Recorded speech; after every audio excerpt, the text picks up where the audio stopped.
नमस्कार विद्यार्थी मित्र, देवियों और सज्जनों। आज के व्याख्यान का विषय है प्रयोजन मूलक हिंदी के अंतर्गत कार्यालयीन पत्राचार, जिसमें एक महत्वपूर्ण पत्र है कार्यालय आदेश, जिसे अंग्रेजी में ऑफिशियल ऑर्डर कहा जाता है। कार्यालय आदेश शासकीय पत्रों का वह रूप है जो किसी भी कार्यालय या मंत्रालय के कर्मचारियों को उनसे संबद्ध सूचनाएं देने के लिए लिखे जाते हैं। कार्यालय आदेश से अभिप्राय उस पत्राचार से है जिसमें अपने अधीन व्यक्तियों या कार्यालयों या विभागों को आंतरिक प्रशासन संबंधी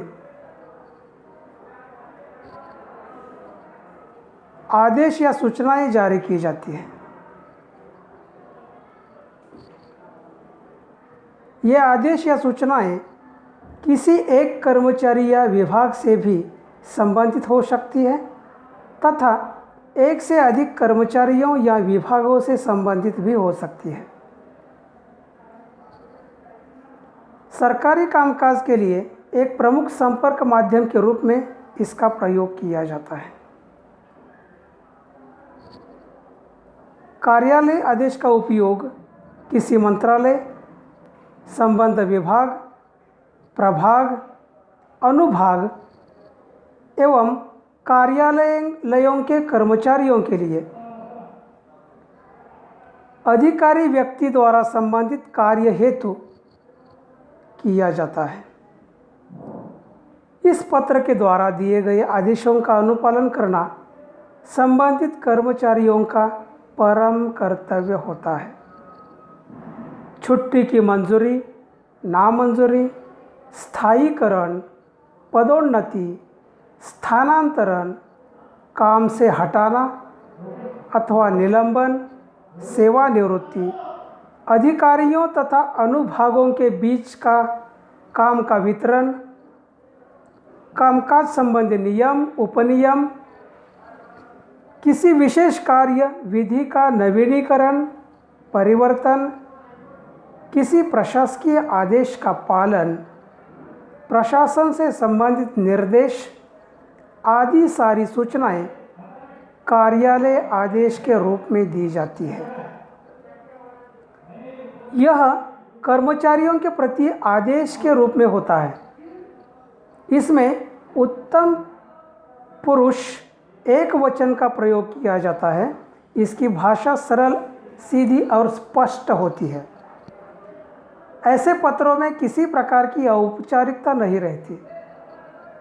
इनमें प्रेषक, प्रेषिती, संबोधन, स्वनिर्देश, विषय संकेत आदि कुछ भी नहीं होता है।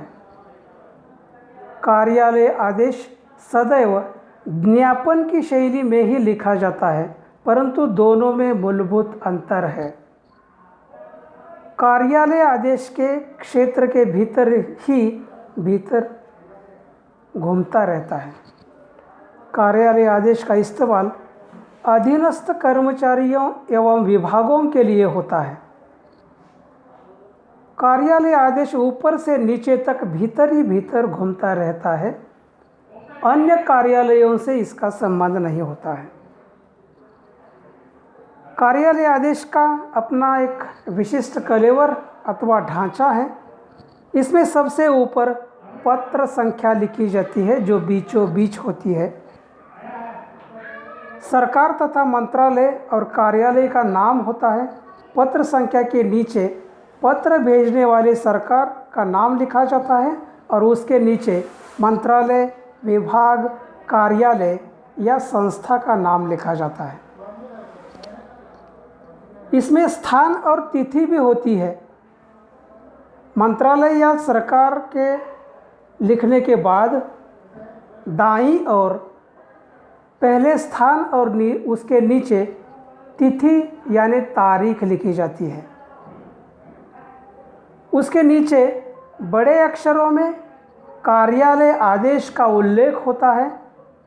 तारीख के नीचे बीच में मोटे अक्षरों में कार्यालय आदेश लिखा जाता है। कार्यालय आदेश लिखने के बाद उसकी विषय वस्तु का लेखन आरंभ होता है। उसके बाद कलेवर या विषय वस्तु रहती है। सरकार जिसे प्रेषित करना चाहती है ऐसी सूचना या जानकारी इसमें रहती है। वह अन्य पुरुष एक वचन में तटस्थ एवं निर्वैयक्तिक शैली में लिखी जाती है। उसके नीचे हस्ताक्षर होते हैं। पत्र के अंत में दाईं ओर संबंधित अधिकारी के हस्ताक्षर रहते हैं। यहाँ स्वनिर्देश नहीं होता है, केवल हस्ताक्षर ही होते हैं और हस्ताक्षर के नीचे पदनाम लिखा जाता है। हस्ताक्षर करने वाले अधिकारी के पदनाम का उल्लेख उसके हस्ताक्षर के नीचे अवश्य होता है। उसके बाद प्रेषिती का उल्लेख होता है बाईं ओर। पहली पंक्ति में सूचनार्थ एवं आवश्यक कार्यवाही के लिए प्रेषित अथवा प्रतिलिपि सूचनार्थ प्रेषित इस प्रकार लिखा जाता है। और जिनको आदेश या सूचना भेजी जा रही है या जिनको उसकी जानकारी होना आवश्यक हो जाता है, संबंधित अधिकारियों या कर्मचारियों या विभागों के नाम लिखे जाते हैं। यदि वह आदेश या सूचना सभी व्यक्तियों के लिए है तो वहाँ बाईं ओर केवल यह लिखा जाता है समस्त विभागीय अधिकारियों या कर्मचारियों के लिए, और यह लिखकर कार्यालय आदेश पूर्ण हो जाता है। इसमें अधिक जानकारी नहीं होती है, केवल आदेशों के अनुपालन के लिए यह पत्र लिखा जाता है। यह अंतर कार्यालयीन पत्र न होकर एक ही कार्यालय के भीतर जो अधीनस्थ विभाग होते हैं उन अधीनस्थ विभागों के लिए यह महत्वपूर्ण पत्र लिखे जाते हैं। बहुत ही प्रभावशाली पत्र का प्रकार है और अधीनस्थ कार्यालयों में, अपने अधीनस्थ विभागों में किसी आदेश को प्रवाहित करने के लिए प्रमुख रूप से इसका प्रयोग किया जाता है। कार्यालय आदेश के विवेचन विश्लेषण में यही विराम लेता हूँ। जय हिंद।